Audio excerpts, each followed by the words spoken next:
Hello hi everyone, welcome back to Maggi kitchen. ఈరోజు recipe వచ్చేసి పాల తాలికలండి. ఇవి ఎలా తయారు చేయాలో ఇప్పుడు చూస్తాము. ముందుగా స్టవ్ ఆన్ చేసుకొని మందపాటి కడాయి పెట్టుకొని ఒక కప్పు వాటర్ వేసుకోవాలి. తర్వాత అరించి సాల్ట్ వేసుకోవాలి. తర్వాత 1 టేబుల్ స్పూన్ బెల్లం వేసుకొని కరిగినాక ఒక కప్పు బియ్యం పిండి వేసుకొని ఇలాగ కలుపుకోవాలి. స్టవ్ ఆఫ్ చేసేసుకోవాలి. ఇలా వేసుకున్న తర్వాత 2 టేబుల్ స్పూన్ నెయ్యి వేసుకోవాలి. ఇప్పుడు బాగా అంతా కలిపినాక మూత పెట్టేసుకోవాలి. తర్వాత ఒక బౌల్ తీసుకొని దాంట్లో ఒక కప్పు బెల్లం వేసి ఒక కప్పు వాటర్ వేసుకొని ఇలాగ బెల్లం అంతా కరిగేంత వరకు బాగా మరిగించుకోవాలి. ఇలాగ మరిగేటప్పుడు స్టవ్ ఆఫ్ చేసేసుకోవాలి. మనం ముందుగా కలిపి పెట్టుకునే బియ్యం పిండిని అంతా ఇలాగా కొన్ని నీళ్లు వేసుకుంటూ కలుపుకోవాలి. అలాగే 2 టేబుల్ స్పూన్ నెయ్యి వేయడం వలన బియ్యం పిండి అనేది చాలా రుచిగా ఉంటుంది. ఇలాగా కొన్ని నీళ్లు వేసుకొని కలుపుకుంటూ ఉండాలి ఫ్రెండ్స్.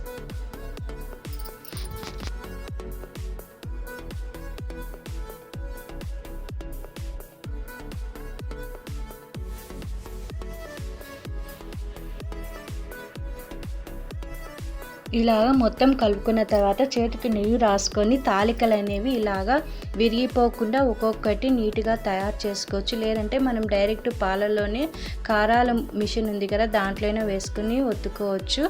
తర్వాత ప్యాన్ పెట్టుకొని 2 టేబుల్ స్పూన్ నెయ్యి వేసుకొని జీడిపప్పు బాదం పప్పు అందుకు వేయించుకోవాలి. గోల్డెన్ కలర్ వచ్చేంత వరకు వేయించుకోవాలి.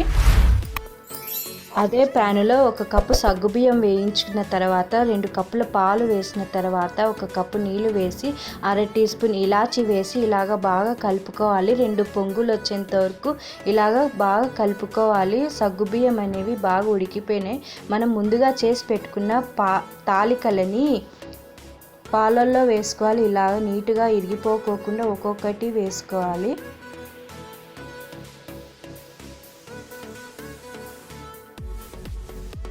ఇలా అంతా ఒకసారి కలుపుకొని మూత పెట్టేసుకోవాలి. ఒక 5 నిమిషాల వరకు. మనం ముందుగా ఒక కప్పు తీసుకొని దాంట్లో 2 టేబుల్ స్పూన్ల బియ్యం పిండి వేసి నీళ్ళు వేసి ఇలాగ బాగా కలుపుకోవాలి. చూడండి, తాలికలు అనేవి బాగా ఉడికిపోయినాయి. ఇప్పుడు మనం ముందుగా కలిపి పెట్టుకున్న బియ్యం నీళ్ళని వేసి మూత పెట్టేసుకోవాలి.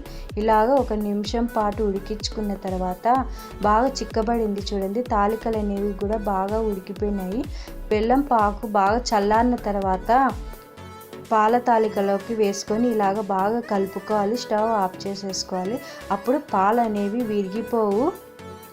పాకు చల్లారిన తర్వాతనే వేసుకోవాలి. అంతేనండి, వేడి పాల తాలికలు రెడీ అండి. ఇలాగ వేరే బౌల్లోకి సర్వ్ చేసుకోవాలి. వినాయకునికి ఇష్టమైన పాల తాలికలు రెడీ అండి. ఈ వీడియో కానీ మీకు నచ్చినట్లయితే లైక్ చేయండి, షేర్ చేయండి, సబ్స్క్రైబ్ చేయండి ఫ్రెండ్స్. Thank you.